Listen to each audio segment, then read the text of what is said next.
चलें जी, हम लोग शुरू कर रहे हैं। चैप्टर नंबर 19 है अपर लिम्ब का। इसमें 446 पॉइंट नंबर है। इसमें सबसे पहले वो बता रहा है कि a patient had accident fractured surgical neck of humerus. तो सर्जिकल नेक के ऊपर आपके पास सबसे कॉमनली इन्वॉल्व नर्व कौन सी होती है? तो वो आपके पास एक्सिलरी नर्व होती है। ठीक है। अब शोल्डर जॉइंट जौन सा है वो डिसलोकेट कहाँ कहाँ हो सकता है?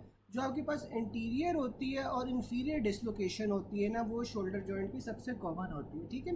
Anterior as well as inferior, बाकी हर जगह वो जौन सा है वो आपके पास कैप्सूल के अंदर इंक्लोज होता है और साथ में उसके लिगामेंट सपोर्ट कर रहे होते हैं। जो इंटीरियर और इंफीरियर डिसलोकेशन है वो सबसे आपके पास कॉमन होती है। फिर उसने दोबारा से यही बताया हुआ है कि नेक ऑफ नर्व इंजर कौन सी होगी? अगर आपके पास नेक ऑफ ह्यूमरस का फ्रैक्चर है तो आपके पास एक्सिलरी नर्व जौन सी है वो फ्रैक्चर वो जौन सी होती है डैमेज होती है। और ये आपके पास anterior as well as inferior dislocation के अंदर एक्सिलरी नर्व डैमेज होगी। वेसल कौन सी डैमेज हो सकती है जब ह्यूमरस का नेक का फ्रैक्चर हो? तो वेसल आपके पास पोस्टीरियर सर्कमफ्लेक्स ह्यूमरल आपके पास डैमेज हो सकती है। ठीक है। अब ये जो पोस्टीरियर सर्कमफ्लेक्स ह्यूमरल है ये आपके पास सबसे कॉमन डैमेज होती है इन इंटीरियर डिसलोकेशन, और ये ब्रांच होती है एक्सिलरी आर्टरी की। ठीक है। जो पोस्टीरियर सर्कमफ्लेक्स है वो एक्सिलरी आर्टरी की ब्रांच है और ये आपके पास इंटीरियर डिसलोकेशन में सबसे कॉमनली इंजर्ड होती है। फिर आपके पास axillary nerve is most common damage in shoulder joint dislocation. फिर आपके पास fracture of neck of humerus, तो आपके पास एक्सिलरी नर्व डैमेज होगी। अगला भी आपके पास वही आ रहा है विद शाफ्ट ऑफ ह्यूमरस। तो शाफ्ट ऑफ ह्यूमरस का अगर फ्रैक्चर हो रहा है, which of the following is likely to occur, तो लॉस ऑफ सेंसेशन हो जाती है in the lateral cutaneous arm. A boy fell from bike and landed over his shoulder, he had his arm hanging by the side, loss of innervation of lateral forearm, which nerve is to be damage? तो आपके पास nerve root C5 C6 आ जाते हैं। अच्छा, मुझे कोई बता सकता है कि ये जो लैटरल फोर आर्म है, लैटरल फोर आर्म में आपके पास कौन सी नर्व सप्लाई होती है? लैटरल फोर आर्म की नर्व सप्लाई क्या होती है, कोई बता सकता है?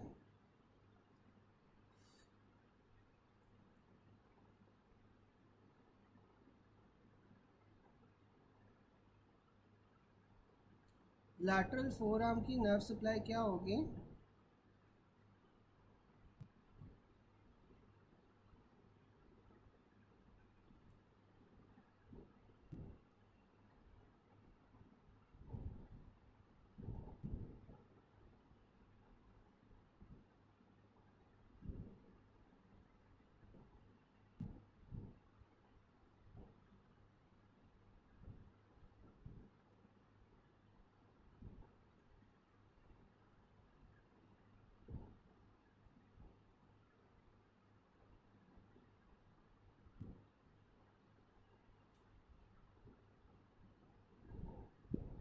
मस्कुलोक्यूटेनियस नर्व होती है, मस्कुलोक्यूटेनियस नर्व होती है। ठीक है।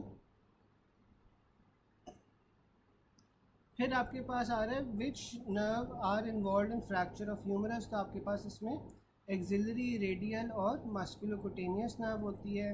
Most common nerve injured in fracture of medial epicondyle, medial epicondyle के फ्रैक्चर पे आपके पास अल्नर नर्व आ जाती है। फिर आपके पास सर्जिकल नेक ऑफ ह्यूमरस का फ्रैक्चर है तो आपके पास एक्सिलरी नर्व हो गया, पोस्टीरियर ह्यूमरल सर्कमफ्लेक्स आर्टरी होगी। Anterior and posterior humeral circumflex artery आपके पास एक्सिलरी आर्टरी की ब्रांचेस होती हैं। ठीक है। एक्सिलरी आर्टरी की anterior posterior circumflex artery branches होती हैं। पोस्टीरियर सर्कमफ्लेक्स कौन सी होती है? वो नेक ऑफ जब ह्यूमरस पे इंजरी होती है तो पोस्टीरियर सर्कमफ्लेक्स आर्टरी जौन सी वो डैमेज होती है। और मुझे कोई ये बता सकता है जो पोस्टीरियर सर्कमफ्लेक्स आर्टरी है वो आपके पास ह्यूमरस की किस साइड पे डिसलोकेशन होगी तो आपके पास पोस्टीरियर सर्कमफ्लेक्स आर्टरी डैमेज होगी? कोई बता सकता है?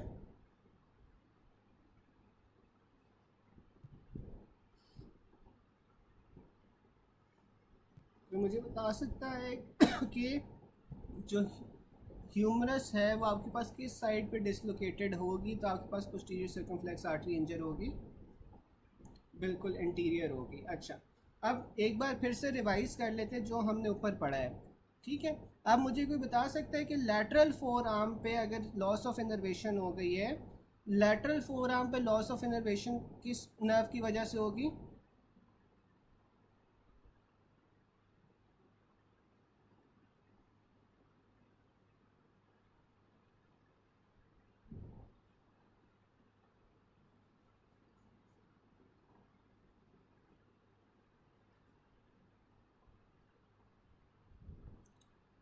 लैटरल सेंसेशन फोर आर्म की अगर लॉस हो गई है तो कौन सी नर्व इंजर्ड है? मस्कुलोक्यूटेनियस। ठीक है, अब मुझे कोई बता सकता है कि अगर आपके पास लैटरल सेंसेशंस ऑफ आर्म जौन सी है वो लॉस हो गई है, तो फिर आपके पास लैटरल सेंसेशंस ऑफ आर्म अगर आपके पास लॉस हो गई हैं तो फिर कौन सी नर्व इंजर होगी?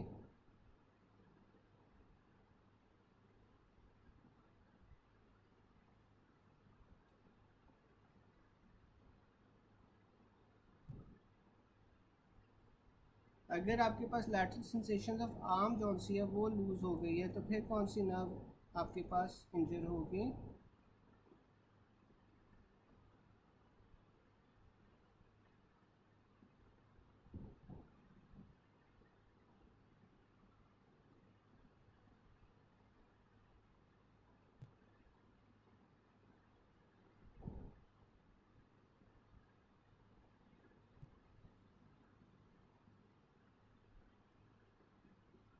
बिल्कुल, एक्सिलरी नर्व जौन सी है ना वो आपके पास डैमेज होगी। अच्छा, अगर ये भी मैं आपसे ज़्यादा स्पेसिफिक होके बात करूँ ना कि लैटरल सेंसेशंस ऑफ आर्म अगर वो पूछ रहा है तो आप एक्सिलरी नर्व भी सही कह रहे हो, एक्सिलरी नर्व ही नॉर्मली ऑप्शन में होता है। लेकिन अगर आपको ज़्यादा स्पेसिफिक होके पूछा जाए ना तो इसमें लैटरल क्यूटेनियस नर्व होती है, और जो लैटरल क्यूटेनियस नर्व होती है that is a branch of the axillary nerve जो कि आपके पास लैटरल आर्म को सप्लाई कर रही होती है। ठीक है, तो एक्सिलरी नर्व की भी आपके पास लैटरल क्यूटेनियस नर्व होती है जो ब्रांच होती है, और ये आपके पास लैटरल साइड ऑफ आर्म को सप्लाई कर रही होती है, वहाँ से सेंसेशंस लेके जा रही होती है। फिर आपके पास आ जाता है fracture of हैमेट can damage ulnar nerve. ठीक है, अगर आपके पास मिड शाफ्ट ऑफ ह्यूमरस का फ्रैक्चर हुआ है तो आपके पास रेडियल नर्व होगी, साथ में प्रोफंडा ब्रेकियाई आर्टरी होगी। अगर सर्जिकल नेक ऑफ ह्यूमरस का फ्रैक्चर हुआ है तो एक्सिलरी नर्व होगी और पोस्टीरियर सर्कमफ्लेक्स आर्टरी होगी। मीडियल एपिकोंडाइल ऑफ ह्यूमरस का फ्रैक्चर हुआ है तो आपके पास अल्नर नर्व होगी। अगर हुक ऑफ हेमेट का आपके पास फ्रैक्चर हुआ है तो हुक ऑफ हेमेट में आपके पास अल्नर नर्व होती है, ये आपके पास आउटस्ट्रेच्ड हैंड पे फ्रैक्चर होता है। फिर आपके पास नेक ऑफ फीमर आ जाती है। अगर नेक ऑफ फीमर के अंदर आपके पास इंजरी होगी, नेक ऑफ फीमर की इंजरी में आपके पास मीडियल सर्कमफ्लेक्स फेमोरल आर्टरी आ जाती है जो कि एवास्कुलर नेक्रोसिस करवा रही होती है। फिर आपके पास नेक ऑफ फिबुला आ जाती है। जो नेक ऑफ फिबुला है वहाँ पे आपके पास कॉमन पेरोनियल नर्व होती है। अच्छा, अगर आपके पास नेक ऑफ फिबुला आ जाए तो आपके पास कॉमन पेरोनियल नर्व तो होती है, लेकिन साथ में आर्टरी कौन सी होती है? वो आपके पास इंटीरियर टिबियल आर्टरी होती है। फॉल स्लीप अगर कर जाए with arm over the back of chair तो ये आपके पास रेडियल नर्व इंजर होगी, जिससे आप सैटरडे नाइट पाल्सी भी कहते हो। Attempt to cut wrist deep and below the flexor retinaculum, तो आपको पता है कि फ्लेक्सर रेटिनाकुलम के नीचे आपके पास मीडियल नर्व गुजर रही होती है। ठीक है, और इसी वजह से आपके पास कार्पल टनल सिंड्रोम होता है। ठीक है, तो अगर आपके पास डीप कट हुआ है बिलो द फ्लेक्सर रेटिनाकुलम तो आपके पास मीडियल नर्व डैमेज होगी। अगर आपके पास attempt to wrist cut damage superficial to flexor retinaculum तो सुपरफिशियल आपके पास अल्नर नर्व और अल्नर आर्टरी गुजरी होती है। A patient came with foot drop, lateral popliteal nerve is damaged. Most common site of fracture आपके पास क्या होगा? नेक ऑफ फिबुला होगा। फिर आपके पास आ जाती है man got gun injury lateral side of upper limb, he is unable to dorsiflex because of fracture of neck of fibula. ठीक है, तो इसमें मुझे कोई बता सकता है कि नर्व कौन सी डैमेज होगी? कि पेशेंट है उसकी इंजरी हुई है upper side of lateral leg पे और साथ में वो डोर्सीफ्लेक्स नहीं कर पा रहा, और फ्रैक्चर उसने बताया कि नेक ऑफ फिबुला है, तो इसमें आपके पास नर्व कौन सी डैमेज होगी?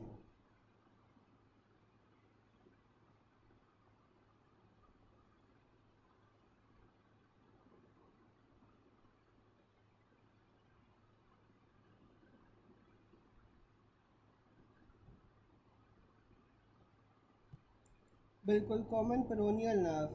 कॉमन पेरोनियल नर्व डैमेज होती है और साथ में इसका निमोनिक भी आप लोगों को याद होना चाहिए, पेड था निमोनिक, PED।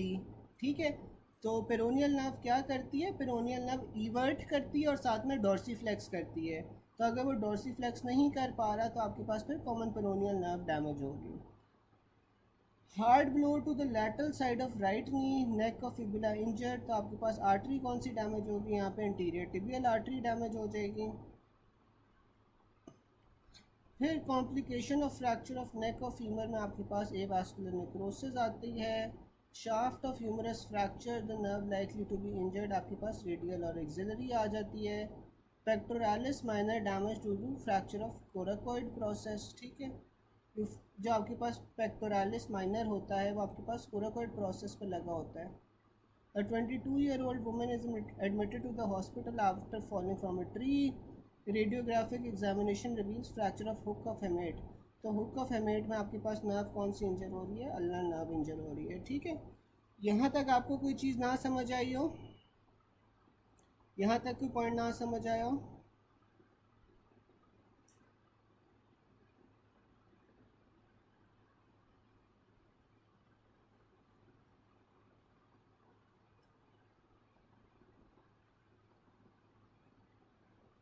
अच्छा, फिर आपके पास अगला पॉइंट आ रहा है, x-ray of elbow of a 12-year-old girl with secondary ossification centre will appear last on x-ray. तो आपके पास ये लैटरल एपिकोंडाइल होता है।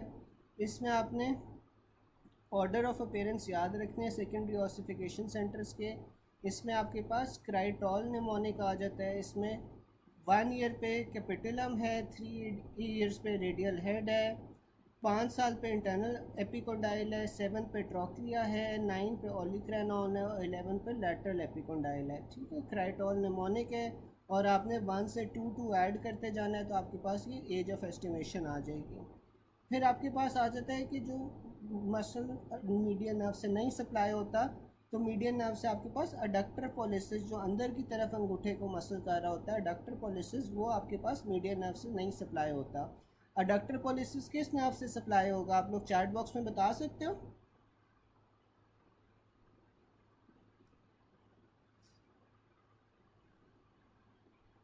अडक्टर पॉलिसिस किस नर्व से सप्लाई होगा?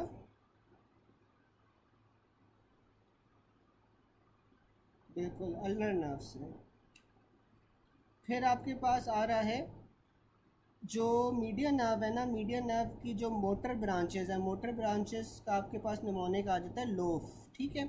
इसमें आपके पास लम्ब्राइकल्स आ जाते हैं फर्स्ट और सेकंड, अपोनेंस पॉलिसिस आ जाता है, अबडक्टर पॉलिसिस आ जाता है और साथ में फ्लेक्सर पॉलिसिस ब्रेविस आ जाती हैं, ठीक है। तो ये आपके पास इसके मोटर सप्लाई है।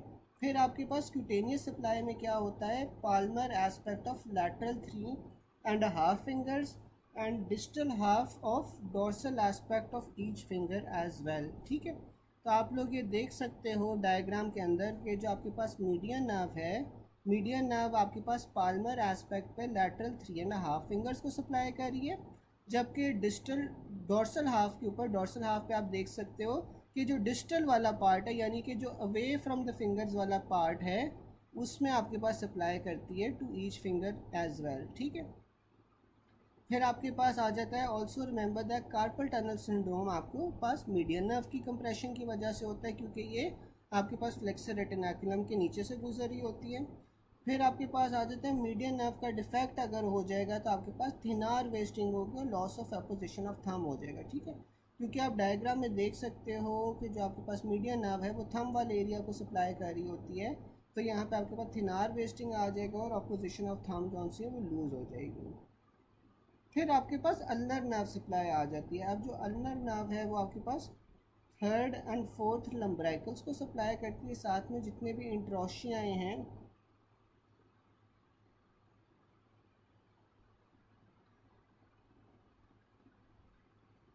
नहीं डॉक्टर सफ़ाना, आप ये देखो ना, पिक्चर गौर से देखो, जो आपके पास पाल्मर एस्पेक्ट है ना, पाल्मर एस्पेक्ट पे आपके पास, यानी कि जो आपका हाथ का किस तरह जो पाम वाला एरिया है, जो हाथ के पाम वाला एरिया है, वहाँ पे लैटरल 3.5 फिंगर्स को मीडियल नर्व सप्लाई कर रही है।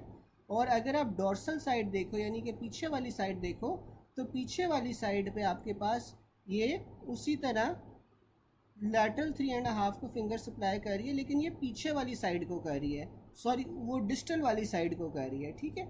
यानी कि जो फिंगर से अवे वाली साइड है ना, वहाँ पे कर रही है। अगर आप ये पिक्चर देख सको तो आपको ये नज़र आ रहा है कि मीडियन नर्व जो पाम वाला एरिया वहाँ पे तो पूरा पूरा सप्लाई कर रही है, लेकिन जो पीछे डोर्सल वाला एरिया है वहाँ पे खाली डिस्टल हाफ को जौन सा है वो सप्लाई कर रही है।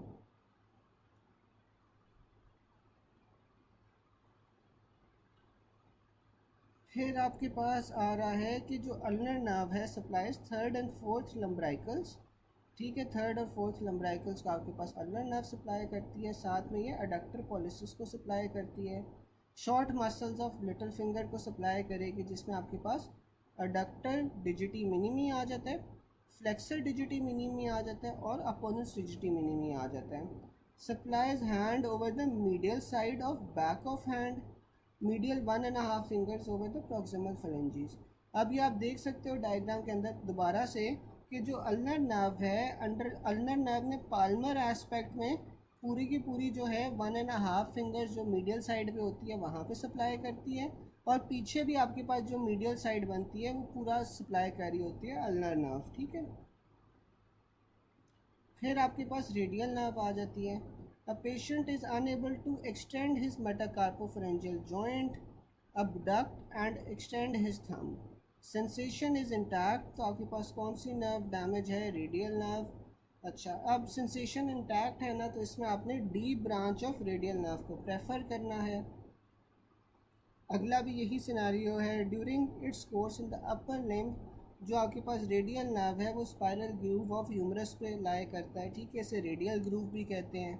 A patient are trauma to the arm during game, now thumb root is numb and can't open fist, which nerve is damage, तो ये आपके पास जो थंब पीछे से सप्लाई कर रही होती है और जो थंब को एक्सटेंड कर रही होती है, बाकी फिंगर्स की भी एक्सटेंशन कर रही होती है, वो आपके पास रेडियल नर्व होती है। तो इसी वजह से वो फिस्ट को जो सा है वो ओपन नहीं कर पा रहा, क्योंकि जो उसका अंगूठा है वो एक्सटेंड ही नहीं हो रहा। Loss of sensations laterally on the dorsum of hand due to injury of which nerve, तो ये रेडियल नर्व होगी। Injury in the region of anatomical snuff box resulted in severe bleeding, तो ये जो एनाटॉमिकल स्नफ बॉक्स है यहाँ पे आपके पास रेडियल आर्टरी होती है। आप देख सकते हो कि यहीं पे आप जौन सा है वो पल्सेशंस भी ले रहे होते हैं, क्योंकि यहाँ पे आपके पास रेडियल आर्टरी होती है, और यहाँ पे अगर ट्रॉमा होगा तो ब्लीडिंग आपके पास रेडियल आर्टरी से होगी। डैमेज टू मीडियल एपिकोंडाइल आपके पास जौन सा है will cause damage to which of the following muscle, तो मीडियल एपिकोंडाइल में कौन सी नर्व लाया करती है, कोई बता सकता है कि अगर मीडियल एपिकोंडाइल का फ्रैक्चर हुआ है तो कौन सी नर्व डैमेज होगी।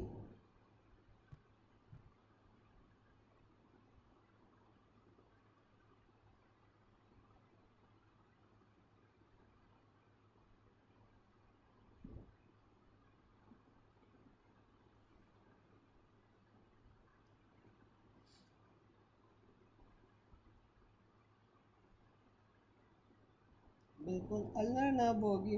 और आप लोगों को पता है कि जो अडक्टर पॉलिसिस होता है, अडक्टर पॉलिसिस को अल्नर नर्व ही सप्लाई कर रही होती है, ठीक है। A boy falls down and fractures his medial epicondyle of humerus resulting in damage to ulnar nerve, sensation in which area would be affected, तो आपके पास डिस्टल और पाल्मर एस्पेक्ट आ जाता है, मीडियल 1/3 ऑफ हैंड का।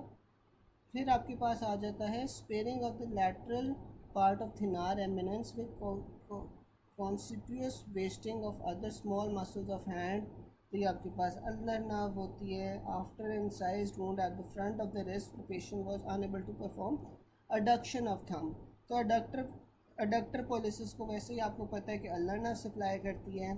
फिर उसने बताया हुआ है कि sensation of skin of palm जो से वह इंटैक्ट थी, तो ये आपके पास deep branch of ulnar nerve आ जाएगी। फिर आपके पास मीडियन नर्व आ जाती है। अब thumb is adducted and laterally rotated, thumb जौन सा है वो अडक्ट हुआ हुआ है और लैटरली रोटेट हुआ हुआ है, तो आपके पास कौन सी नर्व इंजर्ड है, आपके पास मीडियन नर्व है, क्योंकि जो अडक्शन है वो अल्नर नर्व करवा रही होती है। अल्नर नर्व का अनअपोज्ड एक्शन होगा तो थंब जौन सा है वो परमानेंटली अडक्टेड हो जाएगा, मीडियन नर्व आपके पास डैमेज होगी। अब patient can't oppose thumb and little finger, तो अपोनेंस पोलिसिस का मसला है, अपोनेंस पोलिसिस को मीडियन नर्व सप्लाई कर रही थी। वाइल टेकिंग ब्लड सैंपल है क्यूबिटल फोसा, सबसे कॉमन कौन सी नर्व इंजर होती है, तो वो मीडियन नर्व है।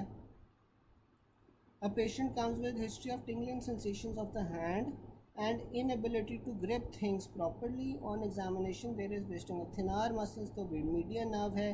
कार्पल टनल सिंड्रोम में आपके पास क्या हो रहा होता है, क्योंकि median nerve damage, median nerve compress हो रही है, तो आपके पास थिनार एमिनेंस का लॉस होता है। Wasting of thenar eminence, loss of sensation over thumb and index finger, आपके पास नर्व कौन से इन्वॉल्व हो गए, median nerve damage above the flexor retinaculum. अच्छा ये गलत लिखा हुआ, ये करेक्ट कर लो कि मीडियन नर्व डैमेज होती है below the flexor retinaculum, above नहीं होती, ठीक है। और थिनार सेंसेशंस आल्सो लॉस्ट, तो आपके पास ऑपोजिशन ऑफ थंब जौन से वो लूज़ हो जाएगी। Characteristic of carpel tunnel syndrome क्या होता है, सेंसरी लॉस होता है ओवर लैटरल 3.5 फिंगर्स।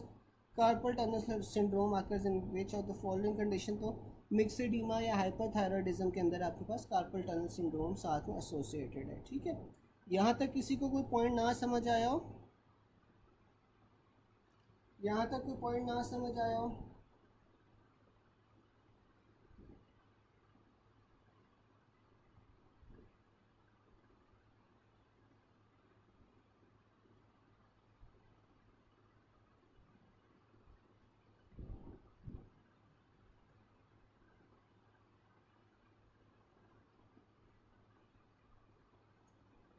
चलो फिर हमारे पास आ जाता है जो पहली दो लम्ब्राइकल्स होती हैं ना, वो मीडियन नर्व से सप्लाई हो रही होती है, जबकि जो आपके पास थर्ड और फोर्थ लम्ब्राइकल होती है, जितने भी इंट्रोशिया मसल्स होते हैं वो deep branch of ulnar nerve से सप्लाई होते हैं। All short muscles of the hand आपके पास T1 से सप्लाई हो रहे होते हैं। Ulnar nerve lesion at medial malleolus, तो मीडियल मैलियोलस पे अगर अल्नर नर्व की इंजरी है तो फिर आपके पास मीडियल 2 लम्ब्राइकल कौन से होंगे, यानी कि जो आपके पास थर्ड और फोर्थ लम्ब्राइकल्स होते हैं वो इफ़ेक्ट होते हैं, ठीक है। फिर आपके पास आ जाता है which part of the brachial plexus has branches that supply the extensor muscles of the arm, तो ये आपके पास पोस्टीरियर कॉर्ड होता है जो एक्सटेंसर मसल्स आपकी आर्म को सप्लाई कर रहा होता है। अब हम ब्रेकियल प्लेक्सस देख लेते हैं। ब्रेकियल प्लेक्सस का सबसे पहले हमारे पास, एक सेकेंड,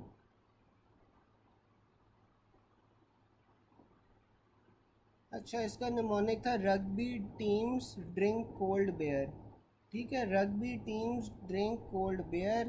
तो इसमें सबसे पहले आपके पास रूट्स आ जाती हैं, फिर ट्रंक आ जाती है, फिर डिविजन्स आ जाती हैं, फिर आपके पास कॉर्ड्स आ जाती हैं, और फिर आपके पास ब्रांचेस आ जाती हैं, ठीक है।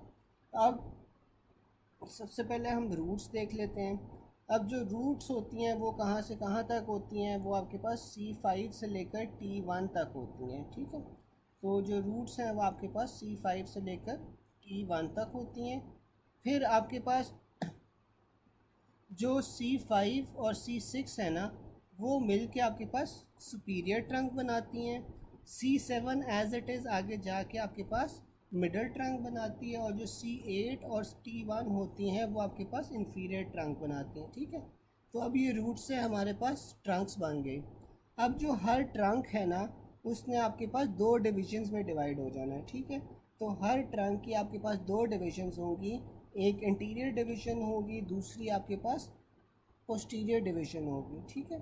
अब जो सुपीरियर और मिडिल ट्रंक की आपके पास इंटीरियर डिविजन्स हैं उन्होंने मिला के आपके पास लैटरल कॉर्ड बना देना है, ठीक है।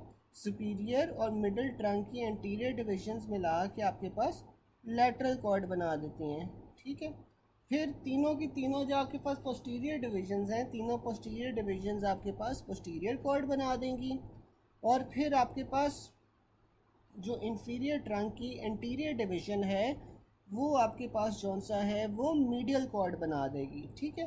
तो इस तरह आपके पास लैटरल, मीडियल और पोस्टीरियर कॉर्ड्स बन जाते हैं, ठीक है।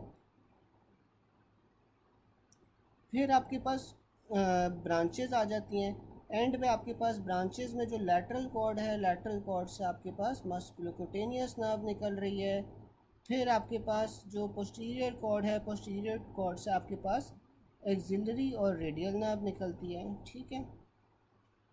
जो आपके पास फिर क्या नाम है, जो मीडियल कॉर्ड होती है, मीडियल कॉर्ड से आपके पास अल्नर नर्व निकलती है, ठीक है। और जो मीडियन नर्व है, मीडियन नर्व आपके पास लैटरल कॉर्ड और जो लैटरल और मीडियल कॉर्ड है ना वो मिला के आपके पास फिर मीडियन नर्व बनाएंगे, ठीक है। लैटरल और मीडियल कॉर्ड आपके पास मिला के मीडियन नर्व बनाते हैं, ठीक है। फिर हम इसमें से ब्रांचेस देख लेते हैं। जो आपके पास लॉन्ग थोरैसिक नर्व है, लॉन्ग थोरैसिक नर्व आपके पास C5, C6 और C7 से निकलती है और ये आपके पास सप्लाई कर रही होती है नर्व टू सेरेटस एंटीरियर बनती है, ठीक है। फिर आपके पास डोर्सल स्कैपुलर नर्व है। जो डोर्सल स्कैपुलर नर्व है वो आपके पास C5 से निकल रही है और ये आपके पास रोम्बॉइड्स को सप्लाई करती है। फिर आपके पास ट्रंक की ब्रांचेज आ जाती हैं। अब जो ट्रंक की ब्रांचेज हैं वो आपके पास जो सुपीरियर ट्रंक है उसमें से दो ब्रांचेस निकल रही होती हैं, जो कि एक सुप्रास्कैपुलर नर्व है और दूसरा आपके पास नर्व टू सबक्लेवियस है, ठीक है। जो सुप्रास्कैपुलर नर्व होती है वो आपके पास सुप्रास्पाइनेटस और इंफ्रास्पाइनेटस को सप्लाई करती है। दूसरी आपके पास नर्व टू सबक्लेवियस होती है जो सबक्लेवियस मसल को सप्लाई कर रही होती है। फिर आपके पास कॉर्ड्स आ जाती हैं। अब कॉर्ड्स में लैटरल कॉर्ड है सबसे पहले। अब जो लैटरल कॉर्ड से आपके पास ब्रांचेस निकल रही हैं उसका निमोनिक है 2LM। इसमें आपके पास लैटरल पेक्टोरल नर्व होगी और lateral root of median nerve होगी और साथ में आपके पास में मस्कुलोक्यूटेनियस नर्व है। ये तीनों की तीनों आपके पास लैटरल कॉर्ड की ब्रांचेस हैं। फिर आपके पास मीडियल कॉर्ड आ जाता है। अब जो मीडियल कॉर्ड है उसमें से आपके पास क्या क्या निकल रहा है, उसमें आपके पास निमोनिक है 4MU। 4MU में क्या है, 4 M's हैं जो कि मीडियल पेक्टोरल नर्व है, medial cutaneous nerve of arm है, फिर medial cutaneous nerve of forearm है, फिर medial root of median nerve है और साथ में अल्नर नर्व है। तो ये आपके पास सारी ब्रांचेस आ जाती हैं मीडियन कॉर्ड की। फिर आपके पास पोस्टीरियर कॉर्ड आ जाता है। अब जो पोस्टीरियर कॉर्ड है उसमें से आपके पास क्या क्या चीज़ें निकल रही हैं, उसमें से आपके पास लोअर और अपर सब स्कैपुलर नर्व्स निकल रही हैं, थोरैकोडोर्सल नर्व निकलती है, ठीक है, जो कि आपके पास नर्व टू रेटिस्मस डोर्साई बनती है। फिर आपके पास एक्सिलरी नर्व है C5, C6। फिर रेडियल नर्व आ जाती है C5, C6, C7, T8, C8 और T1। तो ये आपके पास रेडियल नर्व आ जाती है। ये आपके पास इसका निमोनिक है 2 स्टार। तो इसमें आपके पास 2S आ गया, अपर और लोअर सब स्कैपुलर, फिर थोरैकोडोर्सल, एक्सिलरी और रेडियल नर्व, ठीक है। यार यहाँ तक किसी को कोई क्वेश्चन हो या कोई चीज़ ना समझ आई हो, दोबारा से रिपीट करना हो तो आप लोग बता दो।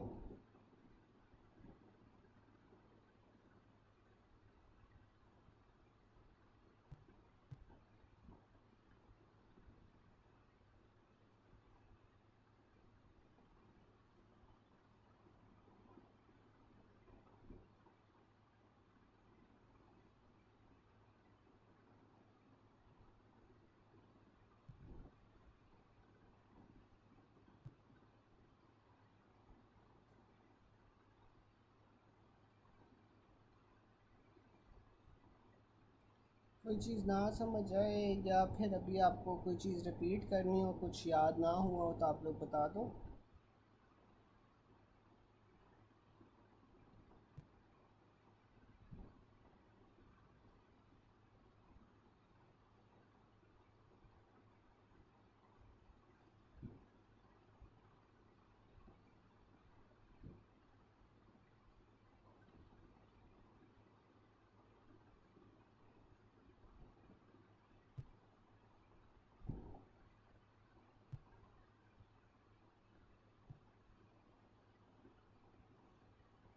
चलें फिर से रिपीट कर लेते हैं हम लोग।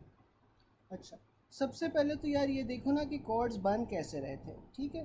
कॉर्ड्स आपके पास किस तरह बनते हैं, कॉर्ड्स आपके पास ब्रांचेस से बन रहे होते हैं, ठीक है। तो आपके पास जो तीनों पोस्टीरियर डिविजन्स हैं ना, सबसे पहले क्या इसका निमोनिक याद कर लेते हैं, rugby teams drink cold beer, ठीक है। तो इसमें सबसे पहले हमारे पास रूट्स थे, ठीक है। फिर आपके पास ट्रंक आ जाता है, फिर ट्रंक के बाद आपके पास डिविजन्स आ जाती हैं, डिविजन्स के बाद आपके पास कॉर्ड्स आ जाते हैं और कॉर्ड्स के बाद उनकी ब्रांचेस आ जाती हैं, ठीक है। अब ये देखो जो आपके पास ट्रंक्स थे, ट्रंक आपके पास तीन थे, सुपीरियर, मिडल और इन्फीरियर ट्रंक, ठीक है। ट्रंक आपके पास तीन थे, सुपीरियर, मिडल और इन्फीरियर ट्रंक। अब जो सुपीरियर ट्रंक है वो आपके पास दो रूट से बन रहा था, C5 और C6 से। जो मिडल ट्रंक था वो आपके पास C7 से बन रहा था, जबकि जो आपके पास इन्फीरियर ट्रंक है वो आपके पास C8 और T1 से बन रहा था, जो इन्फीरियर ट्रंक था, ठीक है। ट्रंक्स समझ आ गई। अब ट्रंक्स के बाद ना डिविजन्स होती हैं। अब हर ट्रंक जो सी है ना वो दो डिविजन्स में डिवाइड हो जाती है। एक उसकी इंटीरियर डिवीज़न होती है, एक उसकी पोस्टीरियर डिवीज़न होती है, ठीक है। अब तीनों की पोस्टीरियर डिवीज़न, सुपीरियर ट्रंक की, मिडिल ट्रंक की और इंफीरियर ट्रंक की, तीनों की जो पोस्टीरियर डिविजन्स है ना वो मिला के आपके पास पोस्टीरियर कॉर्ड बना देंगे, ठीक है। तीनों ट्रंक्स की पोस्टीरियर डिविजन्स आपके पास मिला के पोस्टीरियर कॉर्ड बना देती हैं, ठीक है। जबकि आपके पास जो सुपीरियर ट्रंक और मिडिल ट्रंक की एंटीरियर डिविजन्स हैं उन्होंने मिला के लैटरल कॉर्ड बनाना है, ठीक है। और जो आपके पास इंफीरियर ट्रंक की इंटीरियर डिवीजन थी उसने मीडियल कॉर्ड बनाना है, ठीक है। तो ये कॉर्ड्स की फॉर्मेशन अभी तक समझ आ गई है कि कॉर्ड्स बन किस तरह रही हैं। ये समझ आ गई कि कॉर्ड्स बन किस तरह रही हैं, ठीक है। जो लैटरल कॉर्ड है, लैटरल कॉर्ड आपके पास इंटीरियर डिवीजन ऑफ मिडल और सुपीरियर ट्रंक से बन रही है। जो पोस्टीरियर कॉर्ड है वो तीनों की पोस्टीरियर डिविजन्स मिला के पोस्टीरियर कॉर्ड बना रही है। और जो आपके पास मीडियल कॉर्ड है, मीडियल कॉर्ड आपके पास इंफीरियर ट्रंक की इंटीरियर डिवीजन से बन रहा है, ठीक है। चलें, फिर आपके पास ना इन कॉर्ड्स की ब्रांचेस आ जाती हैं, ठीक है। अब इन कॉर्ड्स की ब्रांचेस में हमारे पास देखो ना 3 कॉर्ड्स थे, लैटरल, मीडियल और पोस्टीरियर कॉर्ड। अब तो इन तीनों कॉर्ड्स में से कुछ ब्रांचेस निकल रही हैं, ठीक है। जो लैटरल कॉर्ड है, लैटरल कॉर्ड में आपके पास, अब ये जो लैटरल कॉर्ड है, लैटरल कॉर्ड में आपके पास देखो ना कि सबसे पहले इसकी रूट वैल्यू क्या होनी चाहिए, हम ये देख लेते हैं।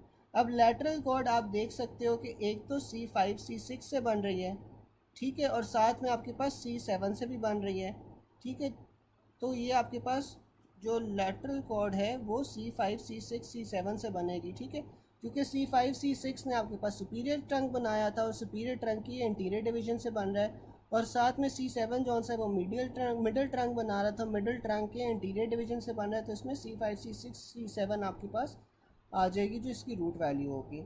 अब लैटरल कॉर्ड का निमोनिक क्या है, इसकी ब्रांचेस का 2LM, ठीक है। तो इसमें 2 L's हैं और एक M है। एक आपके पास लैटरल पेक्टोरल नर्व आ जाएगी और दूसरा lateral root of median nerve आ जाएगी, ठीक है। अब आप देख सकते हो कि जो मीडियन नर्व है, मीडियन नर्व आपके पास किस चीज़ से बन रही है, जो मीडियन नर्व है वो आपके पास लैटरल कॉर्ड से और मीडियल कॉर्ड से, दोनों से मिल के आपके पास मीडियन नर्व बनती है। अब ये जो लैटरल कॉर्ड है, लैटरल कॉर्ड इस lateral root of median nerve बना रहा होता है, जबकि जो मीडियल कॉर्ड होता है वो median root of median nerve बना रहा होता है। ये दोनों से मिलके आपके पास फिर मीडियन नर्व बनती है, ठीक है। तो एक तो आपके पास हो गया लैटरल पेक्टोरल नर्व, फिर दूसरा आपके पास हो गया lateral cord of median nerve, और तीसरा आपके पास हो गया मस्कुलोक्यूटेनियस नर्व, ठीक है। तो ये 2LM निमोनिक है इसका, जो लैटरल कॉर्ड से आपके पास ब्रांचेस निकल रही हैं। फिर आपके पास मीडियल कॉर्ड आ जाएगा, मीडियल कॉर्ड का निमोनिक है 4MU। अच्छा, एक तो आप लोगों का पहले से ही पता चल गया ना कि जो मीडियन नर्व है वहाँ से आपके पास क्या निकलनी है, medial root of median nerve निकलनी है, ठीक है। क्योंकि जो मीडियन नर्व है वो आपके पास लैटरल और मीडियल कॉर्ड दोनों से बन रही है। फिर आपके पास बाकी 3 एम्स कौन कौन से आ जाते हैं, इसमें आपके पास मीडियल पेक्टोरल नर्व होगी। फिर आपके पास 2 क्यूटेनियस नर्व्स हैं, एक आपके पास medial cutaneous nerve of arm है, दूसरी medial cutaneous nerve of forearm है, ठीक है। और फिर आपके पास अल्नर नर्व आ जाती है। अब ये जो अल्नर नर्व है ये आपको पता है, आप डायग्राम में देख सकते हो कि आपके पास टर्मिनल ब्रांच है ऑफ द मीडियल कॉर्ड, ठीक है। तो एक आपके पास अल्नर नर्व होगी, तो 4MU इसका निमोनिक हो गया। फिर आपके पास पोस्टीरियर कॉर्ड आ जाता है, जो पोस्टीरियर कॉर्ड है, पोस्टीरियर कॉर्ड से आपके पास जो रूट्स ब्रांचेस निकल रही होती हैं उसका निमोनिक है 2 स्टार, ठीक है। 2 स्टार में 2 S आ जाते हैं, एक तो अपर सबस्कैपुलर आ जाती है और लोअर सबस्कैपुलर आ जाती है। फिर आपके पास थोरैकोडोर्सल नर्व आ जाती है, जो थोरैकोडोर्सल नर्व है वो लेटिस्मस डोर्साई को सप्लाई कर रही होती है। फिर साथ में आपके पास एक्सिलरी नर्व आ जाएगी और रेडियल नर्व आ जाएगी, ठीक है। तो ये आपके पास 2 स्टार इसका निमोनिक है। अब थोड़ा सा याद हुआ, जो ब्रेकियल प्लेक्सेस हैं,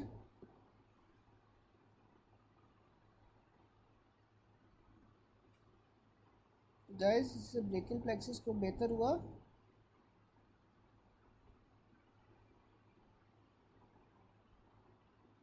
चलें फिर आगे चलते हैं।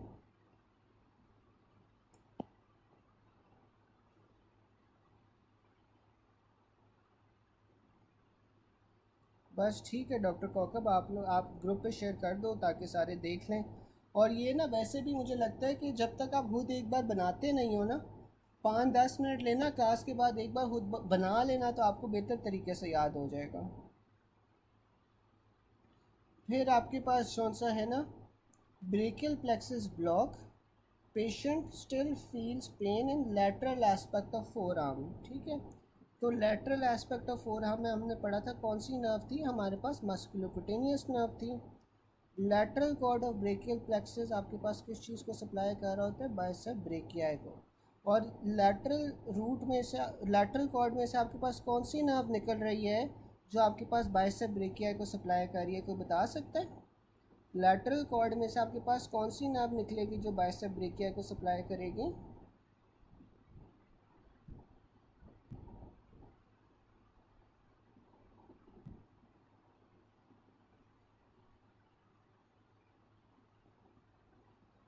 बिल्कुल, मस्कुलोक्यूटेनियस। अब लैटरल कॉर्ड का क्या निमोनिक था, 2L और एक M। ठीक है, अब लैटरल कॉर्ड का क्या निमोनिक था, 2L और एक M। तो अब इसमें से एक तो आपको पता था ना कि lateral root of median nerve होता है, और जो M होती है, M से आपके पास मस्कुलोक्यूटेनियस नर्व है, वो आपके पास बाइसेप्स को सप्लाई करेगी। फिर आपके पास आ जाता है lateral cord of brachial plexus supplies आपके पास bicep brachii. The following part of brachial plexus is present in axilla. तो एक्सिला के अंदर आपके पास कॉर्ड्स होते हैं। Which nerve arises from the trunk of brachial plexus. तो ट्रंक से हमारे पास दो नर्व्स निकल रही थी। एक तो आपके पास लॉन्ग थोरैसिक नर्व थी, जो लॉन्ग थोरैसिक नर्व थी वो आपके पास C5, C6, C7 से निकल रही थी। दूसरी कौन सी नर्व थी जो ट्रंक से निकल रही थी, कोई बता सकता है? दूसरी नर्व कौन सी थी जो आपके पास ट्रंक से निकलती है?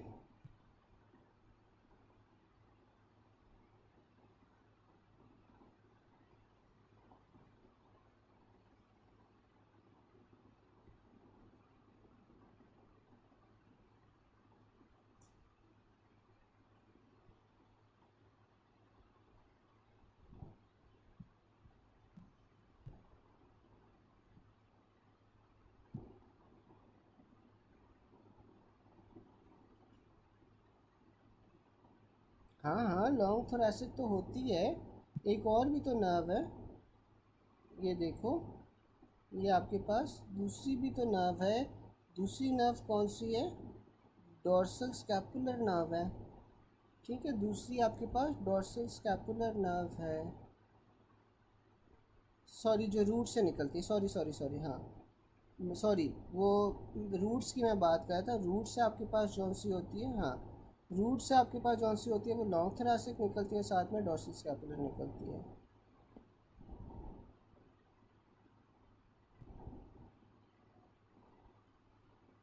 यहाँ पे ना उसने ये गलत लिखा हुआ है, जो आपके पास nerve which arises from trunk नहीं होगा, ये आपके पास रूट होगा। हाँ, ये आपके पास ना रूट होना चाहिए, ट्रंक नहीं होना चाहिए। हाँ, डॉक्टर कॉकब सही कह रही थी, ये आपके पास रूट नहीं ट्रंक होना चाहिए। विच पार्ट या branch of brachial plexus has terminal branch that supplies the skin on the medial side of arm. तो आपके पास मीडियल कॉर्ड होती है। Upper brachial trunk injury involves the ventral rami of C5, C6. A patient presented in ER following RTA damage to lateral cord of bicep brachia है। तो आपके पास कौन सा मसल इफेक्टेड होगा, आपके पास पेक्टोरालिस मेजर होगा। अच्छा, यहाँ पे आपके पास लैटरल कॉर्ड में कौन सी नर्व है जो पेक्टोरालिस मेजर को सप्लाई करती है, बता सकते हैं? फिर आपके पास आ रहे हैं विच of the following part of brachial plexus has branches that supply the extensor muscles of the arm. तो ये आपके पास पोस्टीरियर कॉर्ड होता है। पोस्टीरियर कॉर्ड से आपके पास रेडियल नर्व निकल रही होती है जो एक्सटेंसर्स को सप्लाई कर रही होती है। ठीक है, बिल्कुल लैटरल पेक्टोरल होती है। फिर आगे आ जाए, thumb is adducted and laterally rotated. तो आपके पास ये मीडियन नर्व इंजर्ड है। अगर अपर ट्रंक पे इंजरी हो जाए, अपर ट्रंक की इंजरी में आपके पास अर्ब्स पैरालिसिस होता है। डिफॉर्मिटी में क्या होता है? अर्ब्स पैरालिसिस में जो आर्म है वो आपके पास हैंग करती है बाय द साइड। आर्म आपके पास अडक्टेड होती है और साथ में मीडियली रोटेटेड होती है, साथ में एक्सटेंडेड होती है और प्रोनेटेड होती है। इससे आप वेटर टिप हैंड भी कहते हैं, ठीक है। जो आपके पास अपर ट्रंक की इंजरी होती है वो आपके पास अर्ब्स पाल्सी होती है। इसमें आर्म जौन सा होता है वो साइड पे हैंग कर रहा होता है और जो आर्म होता है वो अडक्टेड होता है, मीडियली रोटेटेड होता है, एक्सटेंडेड होता है, प्रोनेटेड होता है। इसे आप वेटर स्टिप हैंड भी कहते हैं। फिर आपके पास लोअर ट्रंक की इंजरी आ जाती है। जो लोअर ट्रंक की इंजरी होती है उसे आप प्लम्पकीज पैरालिसिस कहते हो। इसमें आपके पास डिफॉर्मिटी क्या होगी? इसमें आपके पास क्लो हैंड होगा और साथ में हॉर्नर सिंड्रोम हो जाएगा। अगर injury to long thoracic nerve हो जाए तो लॉन्ग थोरेसिक नर्व जौन सी होती है सेरेटस एंटीरियर को सप्लाई कर रही होती है। इसमें डिफॉर्मिटी में आपके पास विंगिंग ऑफ स्कैपुला आ जाएगा। विंगिंग ऑफ स्कैपुला में क्या होता है? आपके पास पुशिंग और पंक्चिंग एक्शन लॉस हो जाता है और जो आर्म होता है वो अबव 90 डिग्रीज नहीं रोटेट कर पाता। इससे आप ओवरहेड अबडक्शन का लॉस भी कहते हैं। फिर आपके पास रेडियल नर्व की इंजरी आ जाती है। जो रेडियल नर्व इंजर होती है वो commonly mid shaft of humerus पे स्पाइरल ग्रूव के अंदर इंजर होती है। इसमें डिफॉर्मिटी क्या होगी? रिस्ट ड्रॉप होगा और जो पेशेंट है वो एक्सटेंड नहीं कर पाएगा रिस्ट और फिंगर्स को। फिर आपके पास मीडियन नर्व की इंजरी हो जाती है।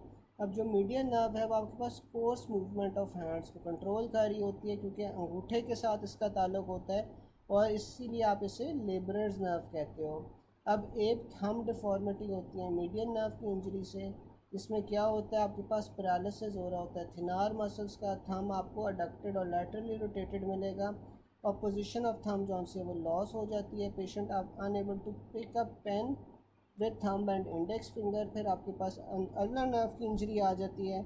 जो अल्नर नर्व होती है उससे आप म्यूजिशियंस नर्व भी कहते हैं, क्योंकि ये आपके पास फाइन मोटर मूवमेंट्स को कंट्रोल कर रही होती है। इसमें आपके पास क्लो हैंड डिफॉर्मिटी होती है और फ्लेक्शन होती है of the terminal fringes and ring finger is lost. Flexion of terminal fringes ring finger आपके पास लॉस्ट हो जाएगी। इसका नमोनिक है डॉक्टर क्यूमा। रिस्ट ड्रॉप आपके पास रेडियल नर्व की वजह से होता है, क्लो हैंड अल्नर की वजह से होता है और मीडियन नर्व की वजह से आपके पास एप हैंड होता है। अगर आपके पास मस्कुलोकुटेनियस नर्व की इंजरी आ जाए तो आपके पास सुपिनेशन और फ्लेक्शन लॉस हो जाती है, क्योंकि बाइसेप जौन सा होता है वो मेन सुपिनेटर होता है, ठीक है। बाइसेप जौन सा होता है आपके पास फ्लेक्शन भी करवा रहा होता है। तो मस्कुलोकुटेनियस नर्व की इंजरी पे आपके पास वीक फ्लेक्शन ऑफ एल्बो और सुपिनेशन होगी, ठीक है। फिर आपके पास रेडियल नर्व आ जाती है। जो रेडियल नर्व होती है involve in causing wrist drop radial nerve होती है। Which nerve companies radial artery in the radial groove. तो ये आपके पास डीप रेडियल नर्व होती है। अल्नर नर्व आ जाती है। Loss of sensation of medial side of hand and claw of two medial fingers and distal interphalangeal joint. तो आपके पास अल्नर नर्व जौन सी है वो डैमेज हो रही है। A 20-year-old boy presents with medial epicondyle fracture। तो medial epicondyle में आपको पता है कि अल्नर नर्व होती है। फिर मीडियन नर्व आ जाती है। Patient can't oppose thumb and little finger. तो नर्व डैमेज कौन सी होगी? Median nerve. हाइपोथायराइड लेडी है with loss of sensation index and middle finger. तो ये आपके पास रिलेटेड है loss of opposition of thumb से। साथ में हमने पढ़ा था कि हाइपोथायराइडिज्म या मिक्स एडिमा के अंदर आपके पास मीडियन नर्व डैमेज होती है और आपके पास कार्पल टनल सिंड्रोम होता है। जब कार्पल टनल सिंड्रोम होगा तो आपके पास loss of opposition of thumb हो जाएगी। फिर आपके पास आ जाता है weak flexion and supination at elbow after axillary trauma. तो नर्व कौन सी इन्वॉल्व है? Musculocutaneous. Circumduction is a combination of adduction, abduction, flexion and extension. A patient had an axillary injury after which there was loss of flexion at the elbow and supination. तो nerve आपके पास musculocutaneous आ जाएगी। A 32-year-old construction worker arrives in the emergency department after an accident at the job. The tendon of bicep brachia at the elbow has been severely severed by a laceration that extends 2 cm medially from the tendon. Which of the following structure is likely to be injured by medial extension of the laceration? तो आपके पास brachial artery आ जाएगी। दो veins जो आपके पास run करती हैं parallel with the brachial artery, तो आपके पास वो वीना कॉमिटेंटीज होती हैं। डेल्टॉइड मसल को आपके पास एक्सिलरी नर्व इनर्वेट कर रही होती है। लैटरल साइड ऑफ आर्म पे सेंसेशंस लॉस हुई हैं तो आपके पास एक्सिलरी नर्व होगी। Damage of upper brachial plexus आपके पास कब होता है? जब वायलेंट सेपरेशन होती है नेक और शोल्डर की। A 2-year-old girl presents in OPD with history of forceps delivery. On examination she is unable to abduct left shoulder with loss of active flexion of left elbow and inability to supinate arm। तो आपके पास सबसे common probably injury किस चीज़ को हुई है? अपर brachial plexus को। ठीक है, ये आपके पास एर्ब्स पाल्सी का सिनेरियो है, एर्ब्स पैरालिसिस का। ठीक है, यहाँ तक किसी को कोई क्वेश्चन हो, कोई चीज़ ना समझ आई हो यहाँ तक?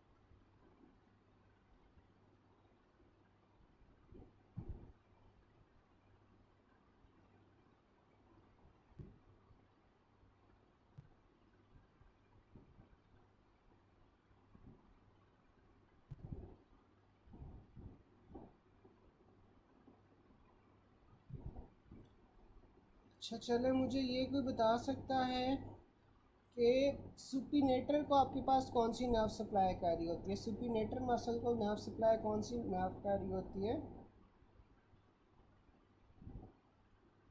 सुपिनेटर की क्या नर्व सप्लाई होती है?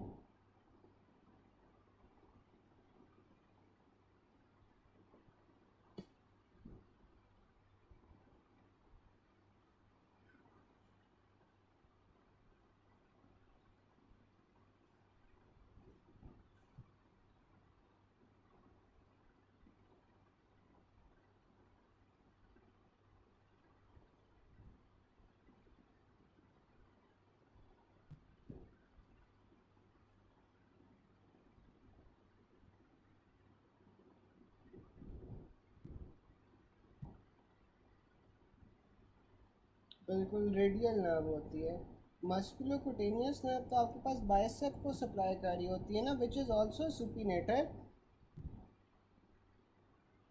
देखिए, सुपिनेशन में ना आपके पास दो मसल्स इन्वॉल्व होते हैं। ठीक है, एक आपके पास बाइसेप्स होते हैं और दूसरी आपके पास सुपिनेटर मसल होता है। ठीक है, दो मसल्स होते हैं जो आपके पास सुपिनेशन में इन्वॉल्व होते हैं।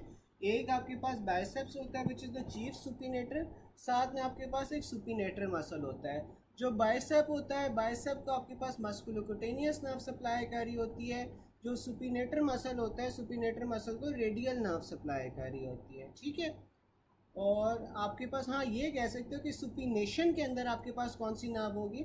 तो जो सुपिनेशन मूवमेंट है ना, उसके अंदर आपके पास ये मस्कुलोकुटेनियस और रेडियल होगी। ठीक है, फिर आपके पास आ जाता है प्रोनेटर। जो प्रोनेटर टीरीज है, प्रोनेटर टीरीज को आपके पास कौन सी नर्व सप्लाई कर रही होती है?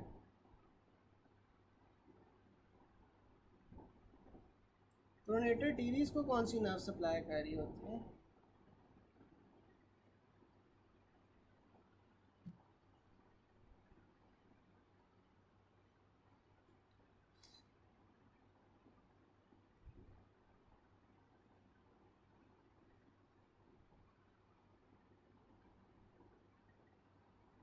बिल्कुल मीडियन नर्व होती है। ठीक है,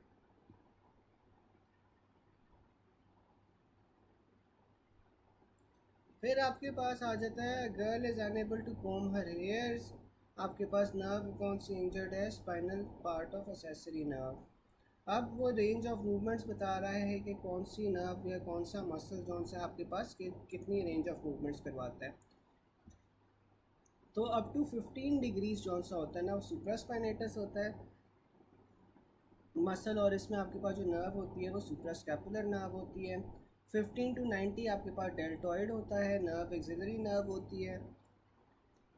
बियॉन्ड 90 या ओवरहेड अबडक्शन आपके पास इसमें सेराटस इंटीरियर आ जाता है और ट्रेपीजियस आ जाता है। जो सेराटस इंटीरियर होता है उसे लॉन्ग थोरेसिक नर्व सप्लाई कर रही होती है, जबकि जो ट्रेपीजियस होता है उसे एसेसरी के स्पाइनल पार्ट सप्लाई कर रहा होता है। अब ट्रेपीजियस और सेराटस इंटीरियर जो से होते हैं दोनों ओवरहेड अबडक्शन के लिए होते हैं। So if a person can't comb his hair या फिर can't move his head above 90 degree, तो इसमें आपके पास दोनों आ सकते हैं, लेकिन इसमें आपने सेराटस इंटीरियर को प्रेफर करना है ओवर द ट्रेपीजियस। फिर आप जो सा है ना ट्रॉमा की साइड देख लेते हो। लेट सपोज अगर आपके पास नेक का ट्रॉमा है या नेक की सर्जरी है, तो इसमें आपके पास spinal accessory part of spinal part of accessory nerve होगा और इसमें ट्रेपीजियस मसल होगा। अगर आपके पास थॉरेक्स की है कोई पार्ट, तो थॉरेक्स की सर्जरी में आपके पास फिर लॉन्ग थोरेसिक नर्व होगी और मसल जौन सा होगा वो सेराटस इंटीरियर होगा। ठीक है।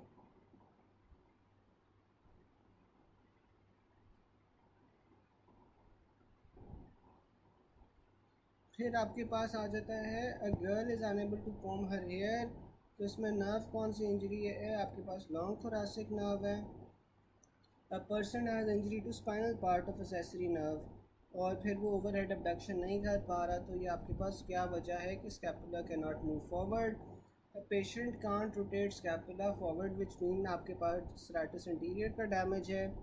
अब man has sudden difficulty in shrugging his shoulders, तो श्रगिंग ऑफ शोल्डर्स में आपके पास एसेसरी नर्व होती है। ठीक है।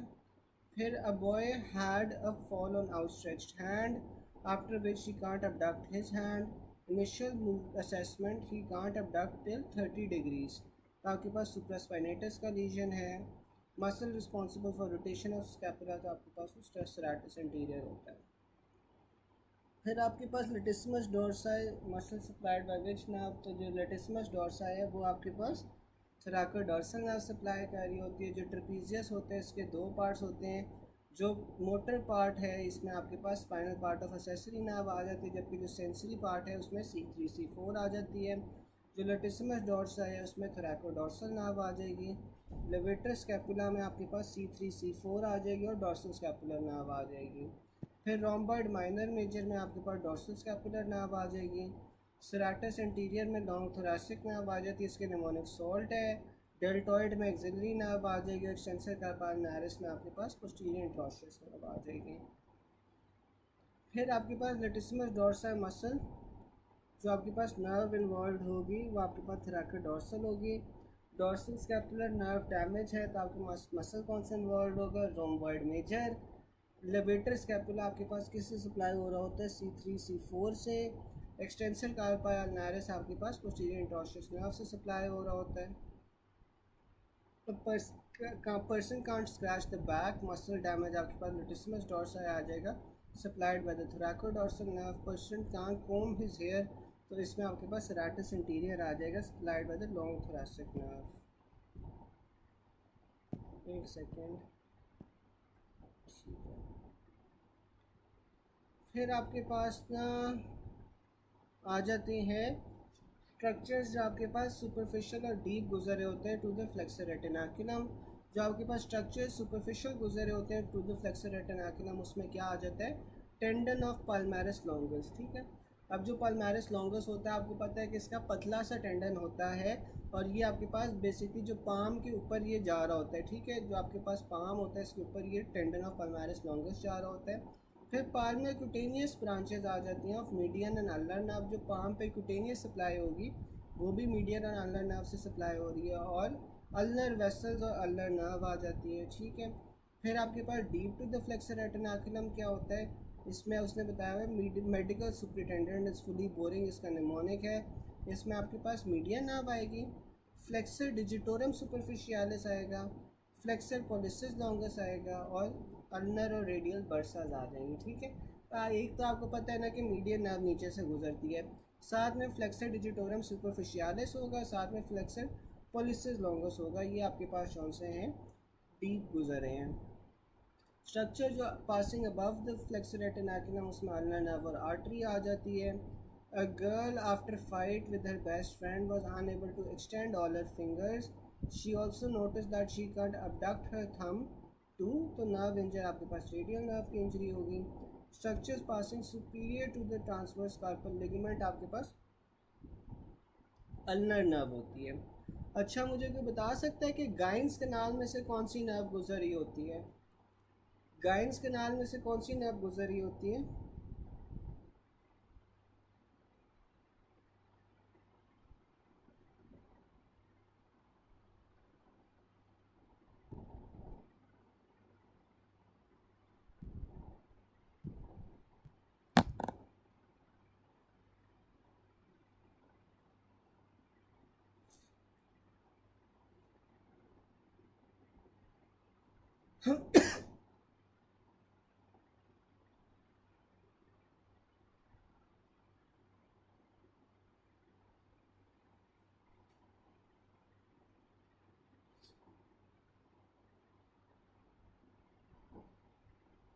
गाइंस कैनाल में से कौन सी नर्व गुजरी होती है?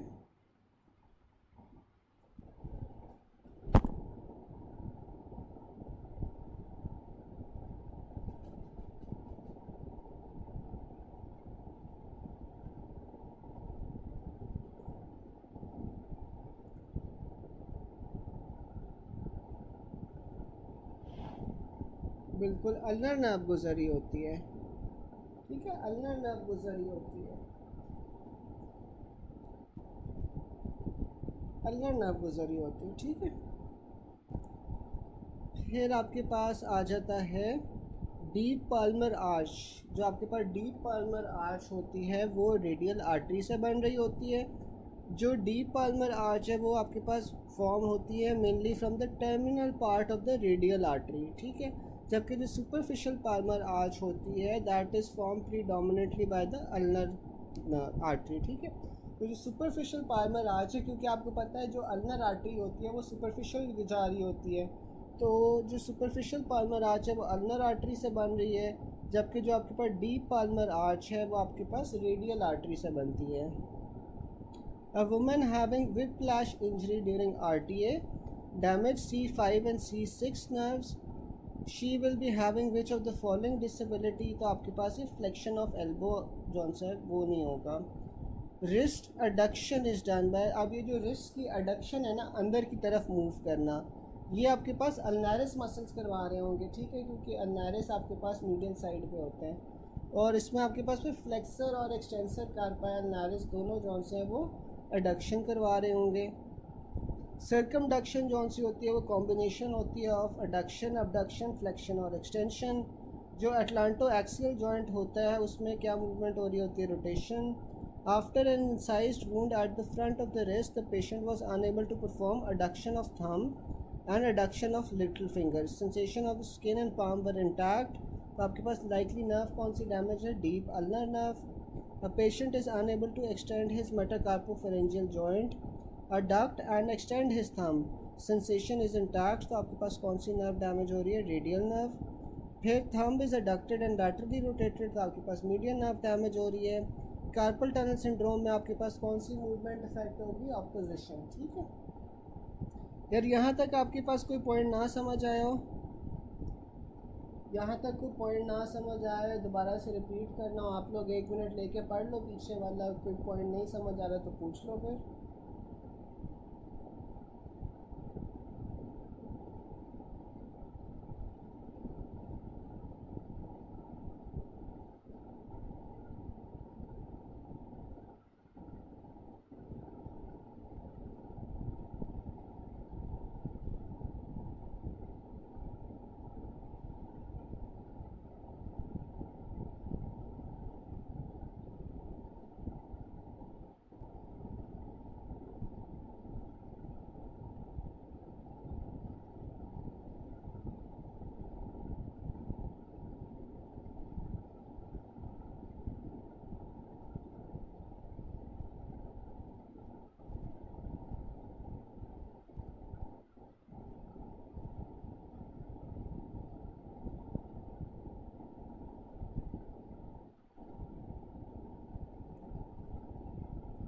बाकी किसी को कोई चीज़ ना समझ आ रही हो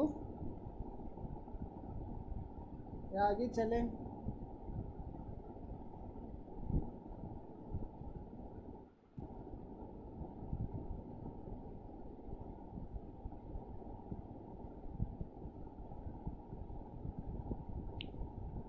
चलें, फिर आपके पास ना जो लॉन्ग थोरासिक नर्व होती है वो सेराटस इंटीरियर को सप्लाई कर रही होती है। जो C1 होती है, C1 आपके पास जीनोहायोइड को सप्लाई कर रही होती है, which is the muscle of the tongue.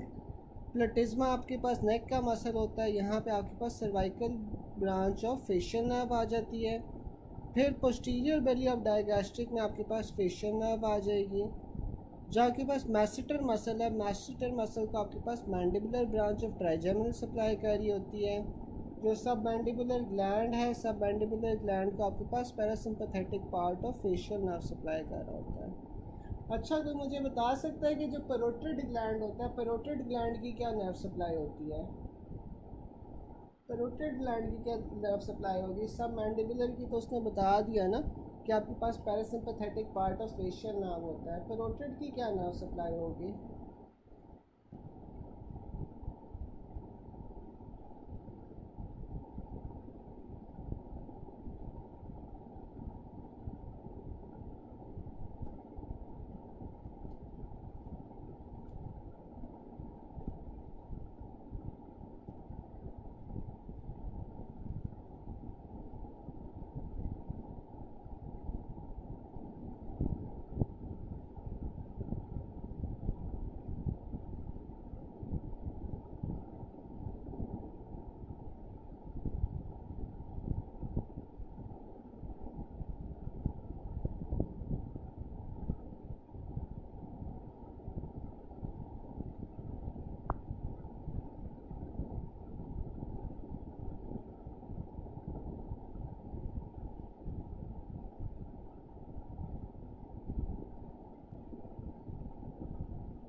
अच्छा, अब जो आपके पास पैरोटिड ग्लैंड है ना, पैरोटिड ग्लैंड में आपके पास पैरासिम्पैथेटिक सप्लाई जो होती है ना, पैरासिम्पैथेटिक सप्लाई इसकी ग्लॉसोफेरेंजियल नर्व से होती है।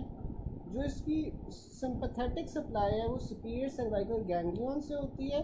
और जो सेंसरी सप्लाई है ना, वो उसकी आपके पास ऑरिकोटेम्पोरल नर्व से होती है, विच is a branch of the mandibular nerve. ठीक है, तो ये आपको तीनों सप्लाईज जो सी है ना आनी चाहिए।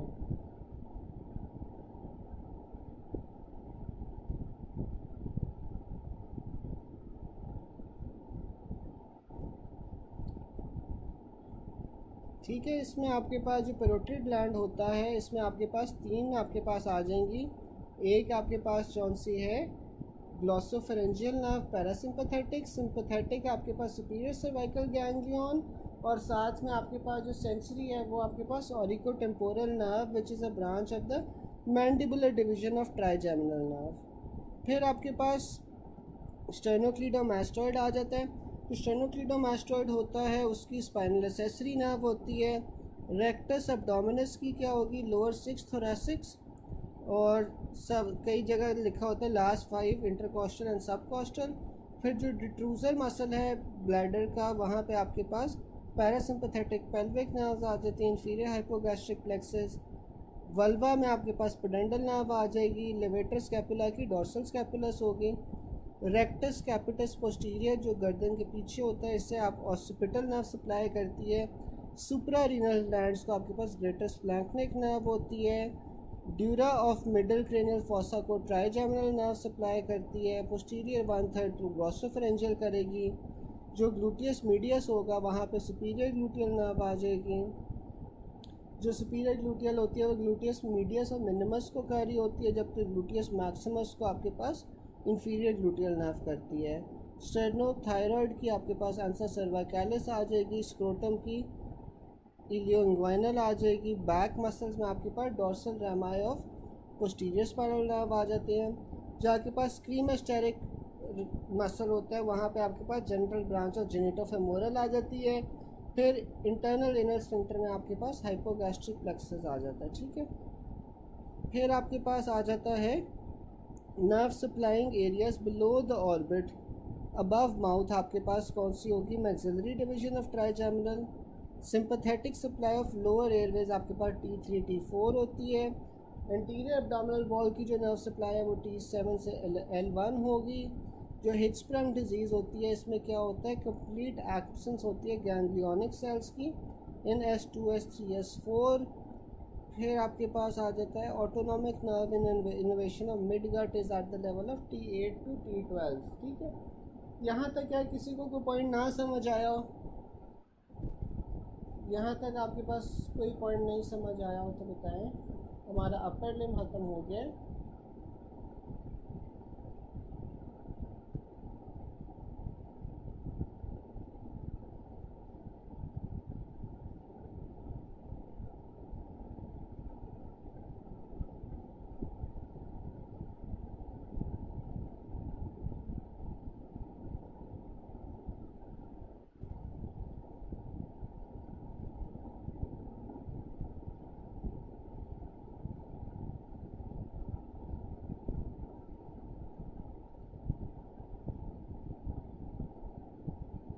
चले, मैं आप लोगों से ना थोड़े से क्वेश्चंस पूछ रहा हूँ, आप लोगों ने मुझे बताते जाना ताकि आप लोगों का जो अपर लिम्ब है ना वो अच्छी तरह अब रिवाइज़ हो जाए। ठीक है, तो मैं कुछ क्वेश्चंस पूछ रहा हूँ, आप लोगों ने मुझे चैट बॉक्स में इसका जवाब देते जाना है।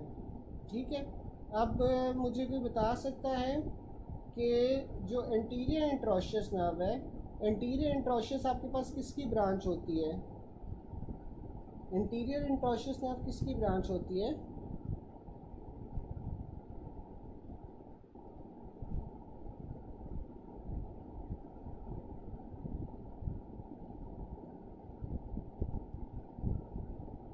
बिल्कुल, मीडियन नर्व की।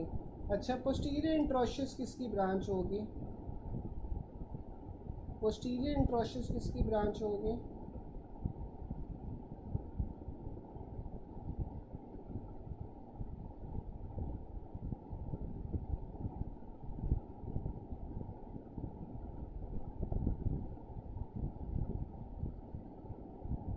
बिल्कुल, रेडियल की ब्रांच होगी। ठीक है, एंटीरियर जो से वो मीडियन की है, जो पोस्टीरियर है वो रेडियल की है।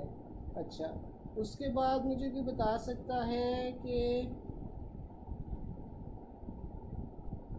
फिंगर ड्रॉप जौन सी होती है, फिंगर ड्रॉप आपके पास कौन सी नर्व की वजह से होती है? फिंगर ड्रॉप आपके पास कौन सी नर्व की इंजरी की वजह से होगी?